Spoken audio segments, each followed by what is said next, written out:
Plastic నోట్ల తయారీకి కేంద్రం గ్రీన్ సిగ్నల్ ఇచ్చింది. త్వరలోనే 10-20 రూపాయల పాలిమర్ నోట్ల ముద్రణకు ఆమోదం తెలిపింది. ప్లాస్టిక్ నోట్లు తెస్తున్న విషయాన్ని పార్లమెంటుకు తెలియజేసింది కేంద్ర ఆర్థిక శాఖ.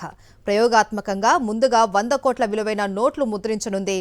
10-20 రూపాయల విలువ కలిగిన ఒక్కో డినామినేషన్కు 100 కోట్ల పాలిమర్ నోట్లను ఫీల్డ్ ట్రయల్స్ కోసం ప్రవేశపెట్టేందుకు కేంద్రం ఆమోదం తెలిపింది. ఆర్బీఐ కేంద్ర బోర్డు సిఫార్సుతో ప్రభుత్వానికి ప్రతిపాదన పంపగా ఆ ప్రతిపాదనకు ప్రభుత్వం ఓకే చెప్పింది.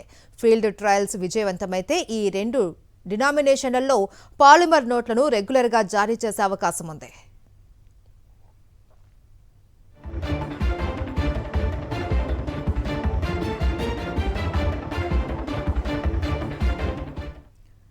అయితే పాలిమర్ నోట్లు వస్తున్నాయి అంటే కాగితపు నోట్లు పూర్తిగా కనుమరుగవుతాయని కాదు. ఆర్బీఐ స్పష్టం చేసిన ప్రకారం పాలిమర్ నోట్లు పేపర్ సబ్స్ట్రేట్తో తయారయ్యే నోట్లతో పాటు చలామణిలో ఉంటాయి. ప్రస్తుతం పాలిమర్ నోట్ల సేకరణ ప్రక్రియ ప్రారంభ దశలోనే ఉంది అని కేంద్ర ఆర్థిక మంత్రి రాజ్యసభకు లిఖితపూర్వక సమాధానంలో తెలిపారు. అందువల్ల నోట్లు ఎప్పటి నుంచి మార్కెట్లోకి వస్తాయి, ఎంత ఖర్చవుతుంది అనే విషయాలపైన ఇప్పుడే స్పష్టమైన గడువు చెప్పడం సాధ్యం కాదు అని ప్రభుత్వం తెలిపింది.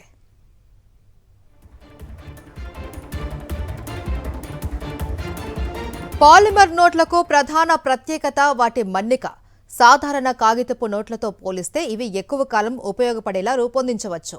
నీరు, తేమ వంటి పరిస్థితులను కూడా ఇవి మెరుగ్గా తట్టుకోగలవు. అంతేకాదు, నకిలీ నోట్లను అరికట్టేందుకు మెరుగైన సెక్యూరిటీ ఫీచర్లను కూడా పాలిమర్ కరెన్సీలో పొందుపరిచే అవకాశం ఉంటుంది. అయితే ఉత్పత్తి వ్యయం, సరఫరా వ్యవస్థ, భారత వాతావరణ పరిస్థితుల్లో మన్నిక వంటి అంశాలను ఫీల్డ్ ట్రయల్స్లో పరిశీలించవలసి ఉంటుంది.